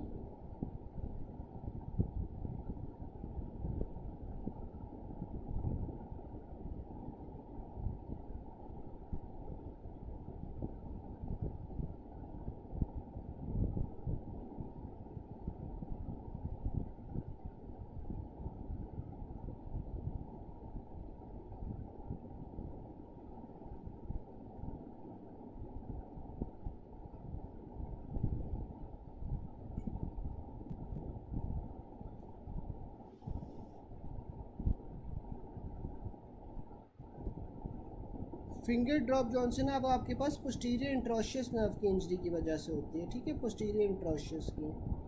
फिर मुझे कोई बता सकता है कि क्यूबिटल टनल में से आपके पास कौन सी नर्व गुजर रही होती है? क्यूबिटल टनल में से कौन सी नर्व गुजर रही होती है?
क्या हो गया गाइस? जो आपके पास क्यूबिटल टनल होता है और क्यूबिटल फॉसा होता है वो दो अलग अलग चीज़ें हैं। Cubital tunnel is not the same as cubital fossa. ठीक है, ये जो आपके पास निमोनिक है ना वो आपके पास MBBR जौन सा है वो क्यूबिटल फॉसा का निमोनिक है। क्यूबिटल टनल में से आपके पास अल्नर नर्व गुजर रही होती है। ठीक है, इसमें आपके पास ये क्यूबिटल टनल सिंड्रोम होता है, इसमें अल्नर नर्व कंप्रेस हो जाती है। ठीक है ना। तो ये क्यूबिटल टनल और क्यूबिटल फोसा दो अलग अलग चीज़ें। क्यूबिटल फोसा का ये निमोनिक है जो MBBR है। क्यूबिटल टनल जो सी है वहाँ से अल्नर नर्व गुजर रही होती है। ठीक है, जिस तरह पेपर आता जा रहा है यार, आप लोग मुझे लगता है ज़्यादा पढ़ लिया, आप जौन सा कंफ्यूज होते जा रहे हो। ठीक है, तो क्यूबिटल टनल और क्यूबिटल फोसा जौन सी वो दो अलग अलग चीज़ें हैं। ठीक है, क्यूबिटल टनल में आपके पास जौन सी है वो अल्नर नर्व आती है।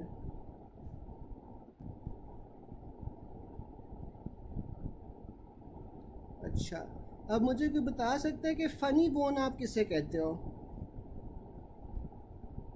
फ़नी बोन किसे कहते हैं?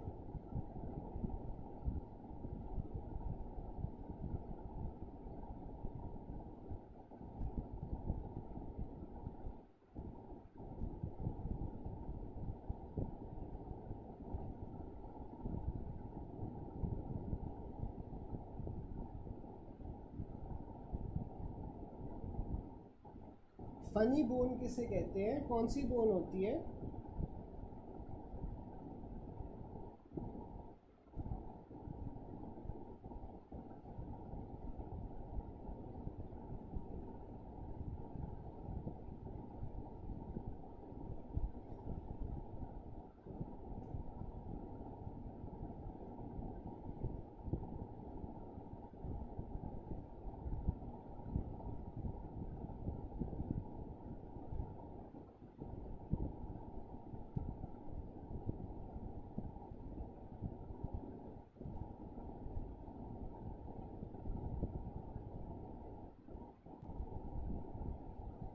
मैं बोन का पूछ रहा हूँ। फ़नी बोन जौन सी होती है ना वो ह्यूमरस होती है। ठीक है,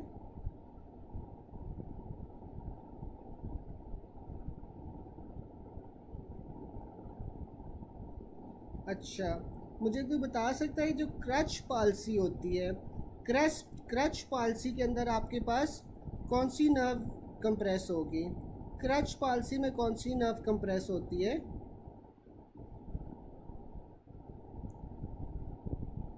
क्रच पालसी के अंदर कौन सी नर्व कंप्रेस होगी?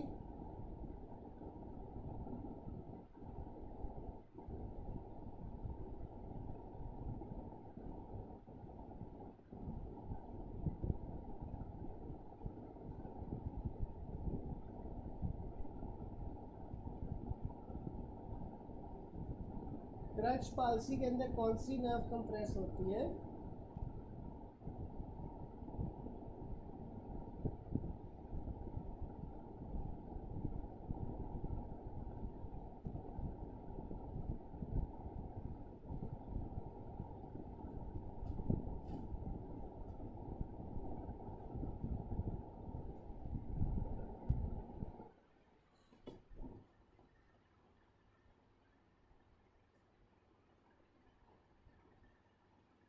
नहीं नहीं, जो जो सैटरडे नाइट पालसी है ना, सैटरडे नाइट पालसी के अंदर आपके पास रेडियल नर्व होती है। अब सैटरडे नाइट पालसी में आपके पास क्या होता है, ह्यूमरस के जो शाफ्ट होता है वहाँ पे कंप्रेशन हो रही होती है। ऑन द अदर हैंड आपने देखा होगा जिनकी टांग वगैरह को कोई मसला होता है या टांग टूट जाए, वो अमूमन क्रचेस के सहारे पे चल रहे होते हैं। तो क्रचेस आप कहाँ पे लगा रहे होते हैं? आप एक्जिला के अंदर लगा रहे होते हो। तो क्रच पालसी में आपके पास एक्सिलरी नर्व की कंप्रेशन होएगी। ठीक है, जो सैटरडे नाइट पालसी होती है उसमें मिड शाफ्ट पे हो रही होती है। जो आपके पास क्रच पालसी होती है वहाँ पे एक्सिलरी रीजन के ऊपर कंप्रेशन हो रही होती है, तो एक्सिलरी नर्व जौन सी है वो कंप्रेस हो गई।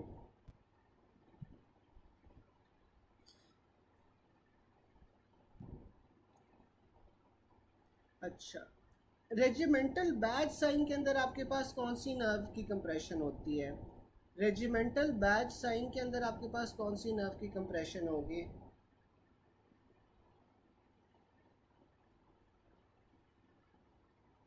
रेजिमेंटल बैच साइन के अंदर कौन सी नर्व कंप्रेस होती है?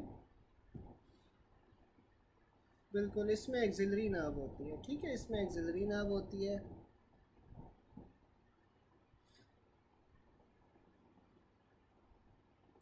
फिर ओके साइन के लिए आपके पास कौन सी नर्व आती है? ओके साइन के लिए कौन सी नर्व आती है?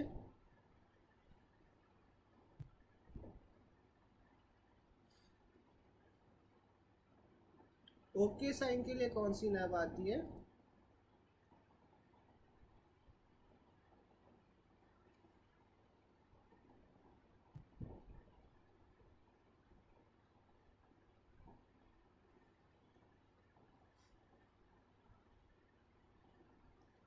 बिल्कुल मीडियन नर्व। और मीडियन नर्व की भी आपके पास जो इंटीरियर इंट्रोशियस ब्रांच होती है ना, वो आती है, ठीक है।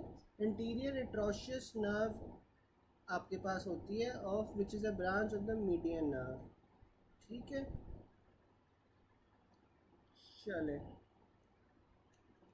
ये हमारे पास हो गया अपर लिम्ब। अब हम लोग जो सा ना वो लोअर लिम्ब शुरू करते हैं,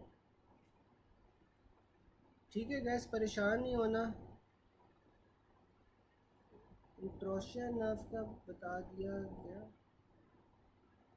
डॉक्टर अमीन, इंट्रोशियस नर्व का बताऊं या क्या आप पूछ रहे हैं?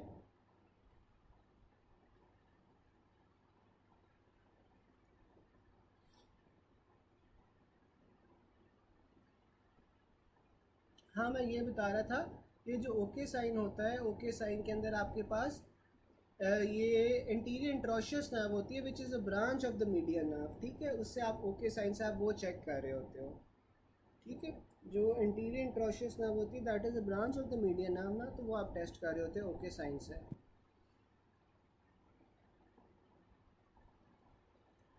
अच्छा चलें, फिर लोअर लिम्ब करते हैं। Ligament that prevents interior dislocation of femur on tibia, ठीक है। वो कौन सा लिगामेंट होता है जो आपके पास इंटीरियर डिसलोकेशन को प्रिवेंट कर रहा होता है ऑफ फीमर ऑन टिबिया? तो आपके पास वो पोस्टीरियर क्रूशिएट होता है। इंटीरियर क्रूशिएट लिगामेंट जो सा होता है वो टिबियल डिसलोकेशन ऑफ फीमर कहाँ पे होगी? इंटीरियरली, ठीक है। तो अगर टिबिया की डिसलोकेशन आगे है, फीमर की पीछे है, तो ये आपके पास इंटीरियर क्रूशिएट आ जाएगा, ठीक है। अगर आपके पास टिबिया की डिसलोकेशन पीछे है और फीमर की डिसलोकेशन आगे है, तो आपके पास तब पोस्टीरियर क्रूशिएट लिगामेंट आ जाएगा।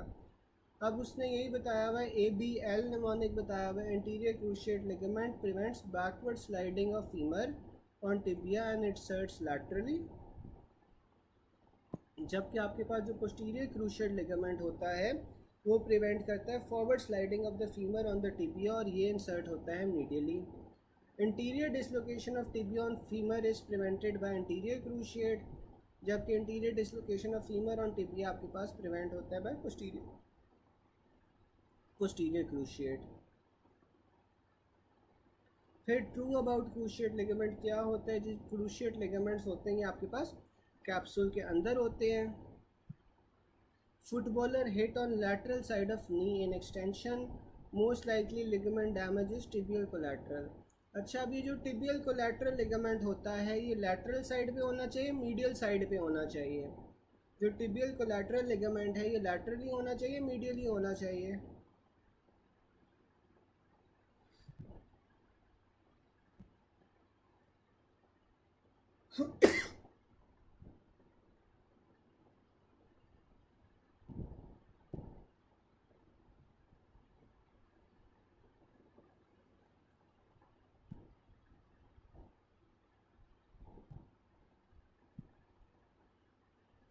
बिल्कुल मीडियल ही होगा। Excessive movement on tibia in anterior direction will lead to injury of anterior cruciate ligament. Cruciate ligament of knee joint is intracapsular। फिर आपके पास अडक्टर कनाल की बाउंड्रीज आ जाती हैं। अब जो अडक्टर कनाल है उसके इंटीरियरली आपके पास सार्टोरियस होता है, जो पोस्टीरो मीडियली होता है वहाँ पे आपके पास अडक्टर्स आ जाएंगे, और अडक्टर्स में अडक्टर लॉन्गस और अडक्टर मैग्नस आ जाएगा। जबकि आपके पास लैटरली जौन सा है वो वास्टस मीडियालिस आ जाएगा। अब जो अडक्टर कनाल होता है इसमें आपके पास क्या क्या चीज़ें होती हैं? इसमें सुपरफिशियल फेमोरल आर्टरी होगी, फेमोरल वेन होगी, ब्रांचेस ऑफ फेमोरल नर्व होंगी, ठीक है। Specially the saphenous nerve and the nerve to vastus medialis. फिर इनर्वेशन ऑफ बर्थ कनाल किससे हो रही होती है? बर्थ कनाल की इनर्वेशन आपके पास inferior hypogastric plexus is greater than pudendal nerve, pass in the adductor canal can affect which neighbouring structure, तो आपके पास वो फेमोरल वेन को इफेक्ट करता है। Regarding adductor canal true is, जो आपके पास एंटीरोमीडियल वॉल होती है is form by the sartorius muscle and fascia. A 5-year-old child presented with unilateral cryptorchidism and testes is present outside the scrotum within the inguinal ligament, तो ये आपके पास malignancy के chances को बढ़ा देता है। जो अडक्टर कनाल है ये हैमस्ट्रिंग में नहीं प्रेजेंट होता, ये अडक्टर कनाल इंटीरियर साइड पे प्रेजेंट होता है, ये पुअर रिकॉल होगा। Regarding anal canal which is true, तो supplied by both superior and inferior rectal artery, तो जो एनल कनाल है उसकी supply superior inferior rectal artery से होती है। जो वोकमैन कनाल है that is a vascular space. Regarding femoral canal allows femoral vein to distend during increase venous return. फिर femoral vein is related laterally to the femoral artery, फिर femoral artery is pulsated at mid inguinal point. ठीक है, यहाँ तक किसी को कोई चीज़ ना समझ आई हो। फिर आपके पास नेक ऑफ फीमर आ जाते हैं। जो नेक ऑफ फीमर होती है वो आपके पास मीडियल और लैटरल सर्कमफ्लेक्स आर्टरी से सप्लाई हो रही होती है। Blood supply of head of femur आपके पास क्या आ जाती है, अडल्ट्स में रेटिनैकुलर आर्टरी आ जाएगी ग्रेटर देन मीडियल सर्कमफ्लेक्स, जबकि बच्चों के अंदर आपके पास ऑब्टरेटर आर्टरी आ जाएगी। Blood supply of neck of femur क्या होती है, आपके पास लैटरल और मीडियल सर्कमफ्लेक्स आर्टरीज होती है। ह्यूमरस के हेड की सब क्या सप्लाई थी, arcuate is greater than interior humeral circumflex. और फिर blood supply of neck of humerus क्या आती है, interior posterior circumflex. In adults head of femur is supplied by the retinacular artery, जबकि बच्चों के अंदर आपके पास ऑब्टरेटर आर्टरी आ जाती है। फिर आपके पास avascular necrosis of head of femur क्यों होता है, मीडियल सर्कमफ्लेक्स की इंजरी की वजह से। Main supply of head of humerus क्या होती है, आर्क्यूरेट आर्टरी। ठीक है, यहाँ तक यार किसी को कोई चीज़ नहीं समझ आई हो तो बताओ, कोई चीज़ ना याद हुई हो तो बता दो।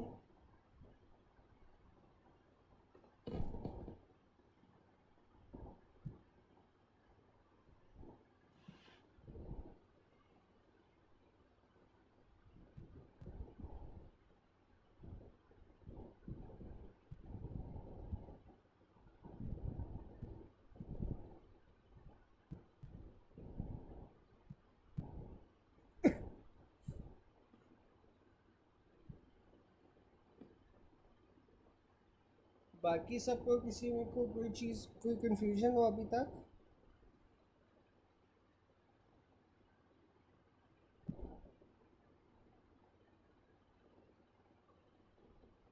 चले फिर आपके पास आ जाते हैं main pillar of medial longitudinal arch of foot posteriorly. Adductor canal यार आपके पास एंटीरो मीडियली प्रेजेंट होता है, आगे वाली साइड पे प्रेजेंट होता है। हैमस्ट्रिंग तो पीछे आ जाती है ना आपके पास, ये हैमस्ट्रिंग पे नहीं प्रेजेंट होता, ये एंटीरो मीडियली प्रेजेंट होता है जो अडक्टर कनाल होता है। ठीक है, हैमस्ट्रिंग तो पीछे वाली साइड पे आ जाती है, पीछे नहीं प्रेजेंट होता है, एंटीरो मीडियली होता है। ठीक है, फिर आपके पास आ जाते हैं mains pillar of medial longitudinal arch of foot posteriorly आपके पास कैल्केनियम आ जाती है। जो मीडियल लॉन्गिट्यूडनल आर्च है, medial longitudinal arch form by calcaneum, talus, navicular bone और 3 cuneiform bones and first 3 metatarsals. ठीक है, इंटीरियर पिलर में आपके पास मीडियल लॉन्गिट्यूडनल आर्च ही क्या आ जाएगा, इंटीरियर पिलर में आपके पास मीडियल 3 मेटाटार्सल्स आ जाती है, जबकि जो पोस्टीरियर पिलर है इसमें आपके पास कैल्केनियम आ जाता है। जो की स्टोन है मीडियल लॉन्गिट्यूडनल आर्च का दैट इज़ द टेलस। फिर आपके पास आ जाती है लैटरल लॉन्गिट्यूडनल आर्च। तो जो लैटरल लॉन्गिट्यूडनल आर्च है वो आपके पास कैल्केनियम क्यूबॉइड और 4th और 5th मेटाटार्सल से सप्लाई होती है। और इसमें जो इंटीरियर पिलर है वो आपके पास 4th और 5th मेटाटार्सल बोन्स आ जाती हैं, जबकि पोस्टीरियर पिलर में आपके पास कैल्केनियम आ जाती है। जो की स्टोन होता है वो इसका भी टेलस होता है। फिर आपके पास ट्रांसवर्स आर्च आ जाती है। जो ट्रांसवर्स आर्च है वो form by the bases of metatarsals cuboid in 3 uniform bones. फिर main support ligament of middle longitudinal arch आपके पास कैल्केनियो नेविकुलर लिगामेंट होता है, जिसे स्प्रिंग लिगामेंट भी कहते हैं। Main pillar of middle longitudinal arch of foot posteriorly आपके पास कौन सा होगा, वो कैल्केनियम होगा। फिर main pillar of lateral longitudinal arch कौन सा है, वो आपके पास क्या होगा, मुझे कोई बता सकते हैं main pillar of lateral longitudinal arch क्या होता है?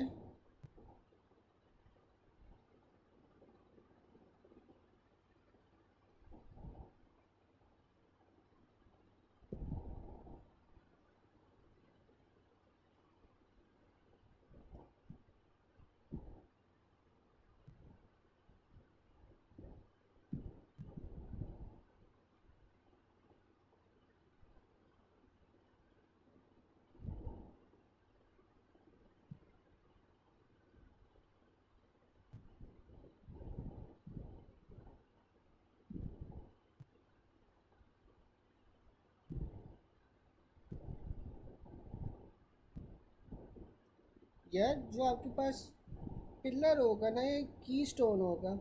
की स्टोन आपके पास हमेशा टेलस होगी, ठीक है। की स्टोन हमेशा आपके पास टेलस होती है।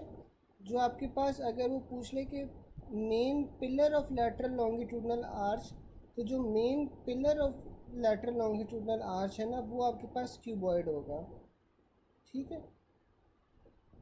जो आपके पास main pillar of lateral longitudinal arch है वो आपके पास क्यूबॉइड होगा, जबकि जो की स्टोन है वो हमेशा टेलस होगा। जो पोस्टीरियर पिलर है लैटरल लॉन्गिट्यूडनल आर्च का, वो आपके पास टेलस वो कैल्केनियम होगा। जो की स्टोन या main pillar medial longitudinal arch का है वो टेलस होगा, और मेन सपोर्टिंग बोन आपके पास कैल्केनियम हो जाएगी, और टेलस की कोई मसल अटैचमेंट नहीं होती, ठीक है।